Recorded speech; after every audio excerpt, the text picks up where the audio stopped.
6.3 지방선거 그리고 국회의원 재보궐선거 관련 상황도 짚어보겠습니다. 선거일이 42일 앞으로 다가왔습니다. 이런 상황에서 선거판을 흔들 수도 있는 이 변수들이 하나 둘 또 모습을 드러내고 있는데요. 먼저 이재명 대통령이 앞서 SNS를 통해서 꺼내든 부동산 장기 보유 특별공제, 이른바 장특공제 폐지 이슈가 특히 서울을 비롯한 수도권 선거 현장에서 중요 이슈로 급부상했습니다.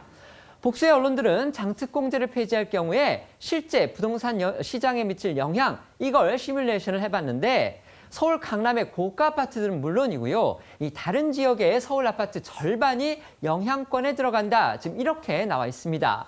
이렇게 엄청난 파장이 예고되면서 여당은 당 차원에서 세제 개편은 검토한 바 없다. 이렇게 거듭 진화에 나서고 있지만 국민의힘 연일 공세 수위를 높이고 있습니다. 특히 서울시장 선거에서 핵폭탄급의 의제로 떠올랐다. 이런 평가가 많습니다.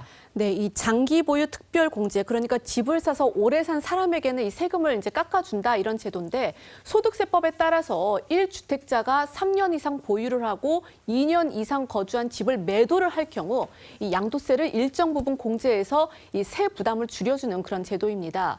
1주택자는 이 실소유자로 간주되면서 결국 이 실소유자 보호 차원에서 이 제도가 유지가 되어 왔는데요. 앞서 이 진보당 등 이 범여권 의원들이 폐지 법안을 발의한 데 이어서 이 대통령도 SNS를 통해서 이 거주 여부와 무관하게 장기 보유했다는 이유로 이 세금을 깎아줘서는 안 된다 이런 취지로 장특공제 폐지 필요성을 언급을 했죠. 그러면서 이 파장은 정치권을 넘어서 이 부동산 시장으로까지 빠르게 퍼지고 있는 상황입니다. 특히 앵커 말씀하신 대로 장특공제 폐지나 축소가 현실화될 경우 그 영향이 강남 등에 있는 고가 아파트들뿐 아니라 서울 상당수 아파트들에까지 영향을 미칠 것으로 보여서 시장이 들썩이고 있는데요.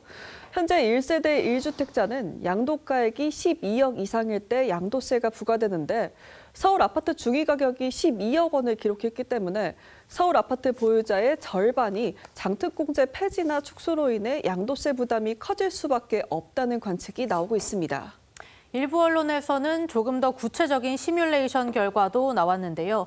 현행 체계에선 양도세를 10년 이상 보유 시 40%를, 10년 이상 실거주 시 40%를 더 줄여주는데 이 대통령이 콕 집어 문제를 제기한 보유 혜택만 축소해도 세부담이 상당히 늘어난다는 겁니다. 예를 들어 10억짜리 주택을 10년 이상 보유하고 2년만 실거주한 후 40억에 팔았을 경우 1주택자가 부담해야 하는 양도세는 4억 6천만 원에서 7억 9천만 원까지 3억 이상 늘어나게 되고요. 장특공제 자체가 폐지될 경우는 양도세 증가폭이 훨씬 커지게 됩니다. 장특공제의 폐지 혹은 축소가 현실이 된다면 그 파장, 서울 강남의 고가 아파트 보유자 이들에게 국한된 문제가 아니다. 이게 지금 복수 언론들의 시뮬레이션 결과인 건데요.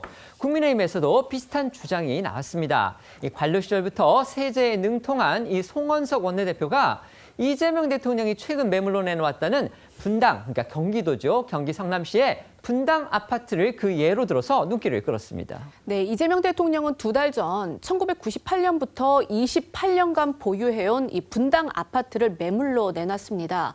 송원석 원내대표는요, 이 대통령에게 이 현행대로 이 장특공제를 적용을 할 경우 양도세가 9,300만 원 정도 수준인데 이 장특공제를 폐지하게 되면은 양도세가 이에 6.4배인 6억 원으로 치솟게 된다 이렇게 주장을 했습니다. 들어보시겠습니다.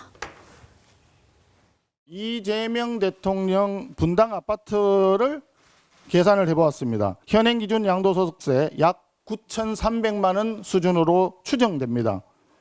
그런데 장특공이 폐지되니까 세금이 6억 원을 넘어서 6배 이상 급증하게 됩니다. 이재명 대통령은 뭐 6억 원 정도쯤이야라고 생각하실지 모르겠습니다. 같은 아파트에 사는 보통의 평범한 이웃들은 이웃 잘못 만나서 세금 융단 폭격을 맞는 격입니다. 그러니까 결국 이 서울뿐만 아니라 경기도에서도 이렇게 가격이 많이 오른 아파트들도 결국 이 영향을 받게 된다 이런 뜻인데요. 이 서울 아파트 보유자의 절반이 그러니까 이 서울 집값 그 중위 가격이 아까 전 12억 수준이기 때문에 서울 아파트 보유자들의 절반이 이 영향권에 들어간다 이런 분석이 나오는 등 장특공제 관련 이슈들은 이 서울시장 선거에서는 핵폭탄급 의제가 될 수밖에 없습니다. 당장 오세훈 이 국민의힘 서울시장 후보는요, 정원호 민주당 이 서울시장 후보에게 장특공제 폐지에 대해서 정확한 입장을 내놓으라 이러면서 이 공세 수위를 높였습니다. 정원호 후보는 오 후보가 이 논의되고 있지도 않은 일을 자꾸 제기한다, 갈등을 유발하고 있다 이렇게 반박을 했는데요. 민주당 역시 거듭해서 장특공제 폐지를 당 차원에서 검토한 적이 전혀 없다면서 국민의힘이 정치 공세를 펼치고 있다는 입장을 강조하고 있습니다. 정원호, 오세훈 서울시장 후보의 목소리 이어서 들어보시겠습니다. 집값이 지금 중위 가격이 서울이 12억이에요. 네. 그러면은 이 세법 규정과 관련해 보면은 서울 시민들은 절반 이상 이사하면 재산이 날아갑니다. 입장을 내달라고 하는데 지금 묵묵부답입니다. 투기 목적이 아니라면 모든 1가구 1주택자들의 권리도 여전히 보호돼야 된다. 그런 명확한 입장을 갖고 있습니다. 그리고 오세훈 시장께 말씀드리고 싶은 건 아직 논의되고 있지 않는 일을 자꾸 제기를 해서 갈등을 유발하는데 함께 힘을 모을 때이다.